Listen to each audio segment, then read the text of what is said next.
Hello दोस्तों, आप सभी लोगों का स्वागत है आपके अपने YouTube channel BHU success point के इस यूट्यूब चैनल पे। आप लोग इस यूट्यूब चैनल से जुड़ जाइए, क्योंकि ये यूट्यूब चैनल जो आप लोगों को है BHU की बहुत ही तैयारी जो है ज़ोरों से करवाता है। और आज हार्टिकल्चर का चौथा पार्ट है, जिसमें हम लगाकर 60 से लगाकर 80 क्वेश्चन देखेंगे। तो जो यहाँ पर पहला क्वेश्चन है, निम्न में प्याज की कौन सी किस्म खरीफ में लगाने हेतु उपयुक्त है? ऑप्शन है पूसा रेड, सेकेंड ऑप्शन है आपका पूसा रत्नार, और थर्ड ऑप्शन है आपका एग्री फाउंड डार्क रेड, और फिर है D option Agrifound light red. तो यहाँ पर जो राइट आंसर है जाएगा वो एग्री फाउंड डार्क रेड हो जाएगा। और जो एक प्याज की वैरायटी आपने नाम सुना होगा, कौन सा है? N53। जो N53 है वो जो है आप खरीफ और रबी दोनों में लगा सकते हैं।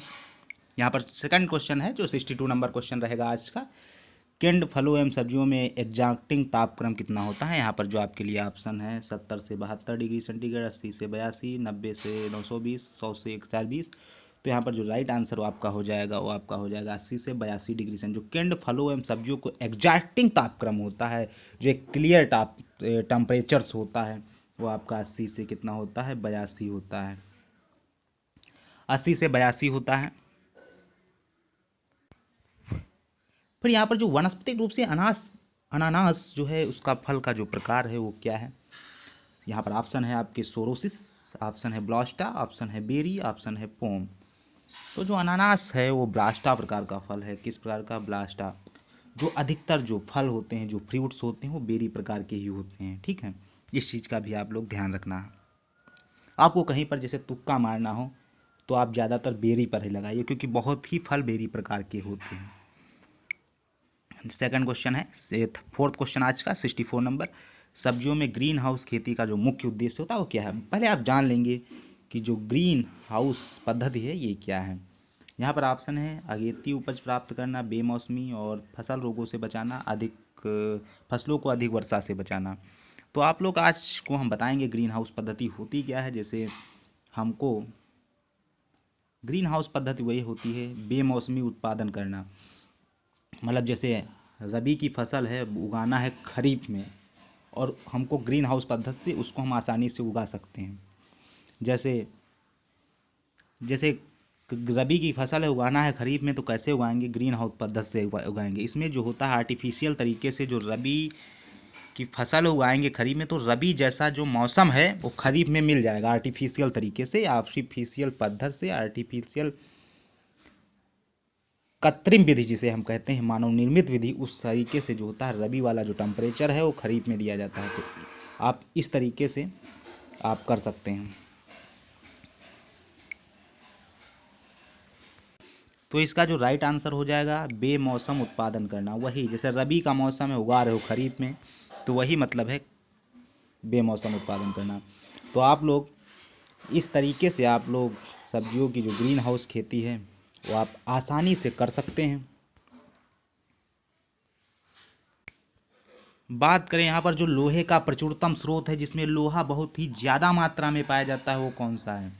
यहाँ पर आए पार्सली ऑप्शन है, पालक ऑप्शन है, सैलरी ऑप्शन है, हरे मटर ऑप्शन है।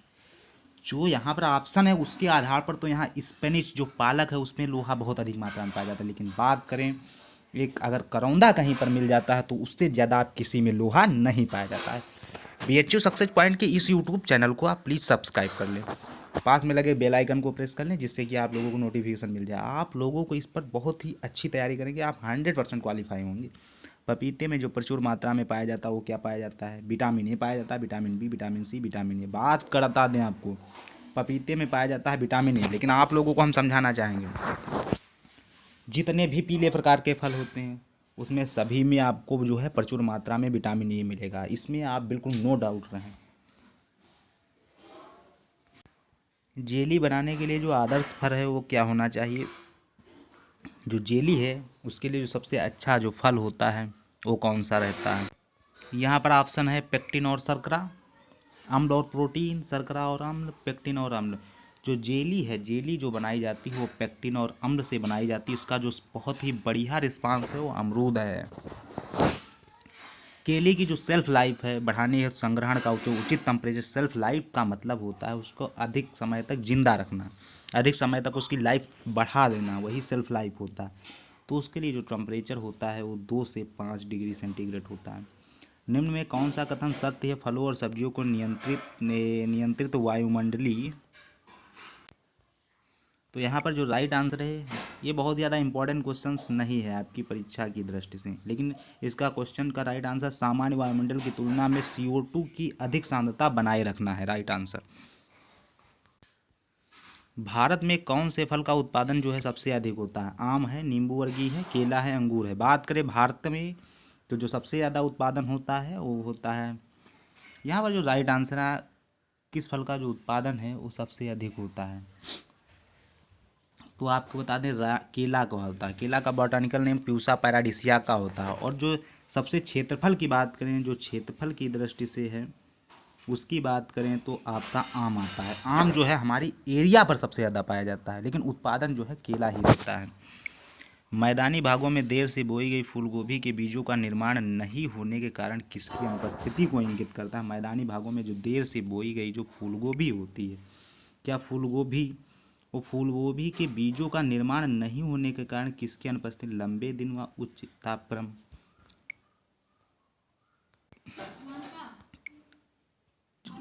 छोटे दिन व उच्च तापक्रम, लंबे दिन व निम्न तापक्रम, छोटे दिन व निम्न तापक्रम। इस क्वेश्चन की राइट आंसर की बात करें तो जो छोटे दिन व निम्न तापक्रम होता है यही इसका कारण होता है। पातगोभी की उन्नत किस्म जो पूसा मुक्ता किस रोग के प्रति रेजिस्टेंस है? तो आपको हम बता दें जो ब्लैक रस्ट लगता है, यहाँ पर ऑप्शन तो बहुत सारे हैं, सफ़ेद गलन है, downy mildew and powdery mildew है, लेकिन यहाँ पर जो राइट आंसर है वो आपका ब्लैक रस्ट है, जिसको काला रस्ट बोलते हैं, काली गिरोई बोलते हैं आप लोग। इस क्वेश्चन का जो है राइट आंसर है। 73 नंबर क्वेश्चन है, निम्न में कौन सा प्रदेश जो है आर्किड की खेती के लिए प्रसिद्ध है? जहाँ पर आर्किड की खेती जो होती है वो सबसे अधिक मात्रा में होती है, फेमस है।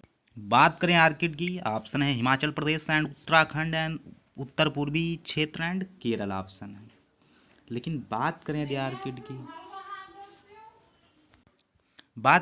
की तो वो है उत्तर पूर्वी क्षेत्र। कौन सा है? उत्तर पूर्वी क्षेत्र, जहाँ पर जो है आर्किड की खेती जो है सर्वाधिक क्षेत्रफल आर्किड की खेती होती है, वो सबसे ज़्यादा क्षेत्रफल पर होती है ना। निम्न में तो आप लोग आर्किड वाला जो क्वेश्चन बहुत अच्छे से पढ़े, वहाँ पर क्षेत्रफल होगा, ठीक है। वहाँ पर जो आर्किड की खेती होती है उत्तर पूर्वी क्षेत्रफल में सबसे ज़्यादा होती है। कहाँ होती? उत्तर पूर्वी क्षेत्रफल में जो है आर्किड की खेती वो सबसे ज़्यादा ही होती है। और आप वीडियो अच्छा लगा वीडियो को लाइक कीजिए, चैनल को सब्सक्राइब कीजिए। और भैया जो ये आर्किड वाला क्वेश्चन है आपके हर एग्ज़ाम में पूछा जाता है, क्योंकि आप कहेंगे ये को क्वेश्चन, ये बहुत इंपॉर्टेंट क्वेश्चन है, तो इसलिए आप लोग इस क्वेश्चन को ध्यान से पढ़िएगा। क्या क्वेश्चन था आप लोगों को फिर से दिखाते हैं। क्वेश्चन है, निम्नलिखित में कौन सा प्रदेश या क्षेत्र आर्किड की खेती के लिए फेमस है? फेमस क्वेश्चन कह रहा है ना, तो आपको बता दें इसका राइट आंसर क्या होगा, वो होगा उत्तर पूर्वी क्षेत्र। कौन सा? उत्तर पूर्वी क्षेत्र, ठीक है। निम्नलिखित जोड़ों में कौन सा एक सही सुलोमित नहीं है? प्रवर्धन की विधि जो है फल में गुठली रोपड़ आम में होता है, यहाँ पर जो ऑप्शन है गुठली रोपड़ जो है आम में होता है, सही है। जिभ्यारोपण सेब में होता है, ये भी सही है। वलय कलिकायन बेर में होता है, ये भी सही। लेकिन जो कटिंग होता है वो स्ट्रॉबेरी में नहीं होता है। बात करें जो कटिंग होता है वो कहाँ पर होता है, वो कटिंग जो होती है वो रनर के द्वारा होती है। किसके द्वारा होती है? वो रनर के द्वारा होती है, रनर, ठीक है। तो इस क्वेश्चन को आप ध्यान रखेंगे। भैया गुठली रोपड़ आम का सही है, जिभ्यारोपण टंग ग्राफ्टिंग सेब में होता है, वलय कलिकाएं रिंग कट ग्राफ्टिंग बेर में होता है, लेकिन कटिंग जो होती है वो स्ट्रॉबेरी में नहीं होती। यहाँ पर क्वेश्चन है, आम के बगीचों में कौन से फल पूरक पौधों के रूप में सबसे ज़्यादा उपयुक्त हैं? आप लोग पूरक का मतलब अभी नहीं जानते होंगे, शायद हो सकता बहुत से बच्चे जानते होंगे। जो पूरक होता है भैया वो क्या चीज़ है, आप लोग इस चीज़ को आप इस वीडियो के माध्यम से जान लें। जो पूरक होता है, जैसे 4 कोने हैं, यहाँ पर वृक्ष लगा दिए, यहाँ पर लगा दिए, यहाँ पर लगा दिए, यहाँ पर लगा दिए, जो बीच में लगाया जाता है वही पौधा पूरक होता है। और पूरक के रूप में यहाँ पर जो राइट आंसर होगा वो पपीता होगा। और केला भी पूरक पौधे के रूप में, आम के बगीचों में कौन सा फल पूरक पौधों के रूप में उपयुक्त है? तो केला भी है पूरक पौधों के रूप में, ठीक है। इस चीज़ का आप ध्यान रखेंगे। फिर है सामान्यतः कलिकायन कब किया जाता है, जो बडिंग होता है वो कब किया जाता है। जैसे बडिंग, टी बडिंग है जैसे, और आपका वी बडिंग है, ऐसे ऐसे बहुत सारे बडिंग्स होते हैं, कलिकायन होते हैं। तो उसका जो राइट आंसर होगा आपका पौधों के जो रस का अच्छा बहाव है, फर्स्ट ऑप्शन ही सही है। पौधों के में रस का अच्छा बहाव हो इसलिए आप करते हैं क्या, बडिंग, वही कलिकायन कराया जाता है। वर्गाकार पद्धति की तुलना में खरबूजाकार पद्धति में कितने % अधिक पौधे लगाए जा सकते हैं। तो इसका जो राइट आंसर होगा आपका 15%। जो वर्गाकार पद्धति है ये है, और जो खरबूजाकार पद्धति है आपकी इस तरह से होती है। इसमें आपका यहाँ पौधा लगेगा, यहाँ यहाँ, और इसमें जो लगता है वो आपका यहाँ लगेगा, यहाँ लगेगा, और आपका यहाँ भी लगेगा, आपका यहाँ भी और यहाँ भी लगेगा, और यहाँ लगेगा। 6 पौधे लगते हैं, इसलिए 15%। और पंचभुजाकार की अपेक्षा पूछे तो आप मान के चलिए 2%, ठीक है, 2% अधिक पौधे लगाए जा सकते हैं। यहाँ पर क्वेश्चन कह रहा है किन्नू और मैंड्रीन को किसने विकसित किया। किन्नू और मैंड्रीन, तो यम जो है ये फ्रॉस्ट नाम के व्यक्ति ने हैं। यहाँ पर जो किन्नू और मैंड्रीन को जो है विकसित किया, क्या क्वेश्चन क्या कह रहा, किन्नू और मैंड्रीन को किसने विकसित किया। तो यहाँ पर जो राइट आंसर हो जाएगा किन्नू और मैंड्रीन, वो HB फ्रॉस्ट हो जाएगा। नपुंसकता विरोधी विटामिन है, जो एंटी स्टेरिलिटी जिसे बोला जाता है। तो इसका जो राइट आंसर हो जाएगा आपका हो जाएगा, जो नपुंसकता विरोधी है उसका जो राइट आंसर हो जाएगा आपका विटामिन E हो जाएगा इसका राइट आंसर। डॉट डॉट के अंदर आम के बीजों की अंकुरण क्षमता खत्म हो जाती है। विबिलिटी मतलब सप्ताह में पूछ रहा है, क्योंकि नीचे सप्ताह दिया, जैसे 3 से 4 सप्ताह है, 4 से 5 सप्ताह है। तो यहाँ पर जो राइट आंसर तो आपको मिल ही गया 4 से 5 सप्ताह, और इसके ऑप्शन हम देख ही लेते हैं और क्या क्या हम राइट ऑप्शन को आपको दिखाएं। इसका जो राइट आंसर हो जाएगा वो 4 से 5 सप्ताह होगा। क्या होगा, 4 से 5 सप्ताह। इतने दिनों के बीच अगर आम के बीजों की अंकुरण क्षमता जो है, विएबिलिटी है, वो जो होती है वो इंड हो जाती है। दोस्तों ये आपके 60 से लगाकर 80 क्वेश्चन तो हो गए कंप्लीट। वीडियो अच्छा लगा तो वीडियो को लाइक कीजिए और चैनल को सब्सक्राइब कीजिए।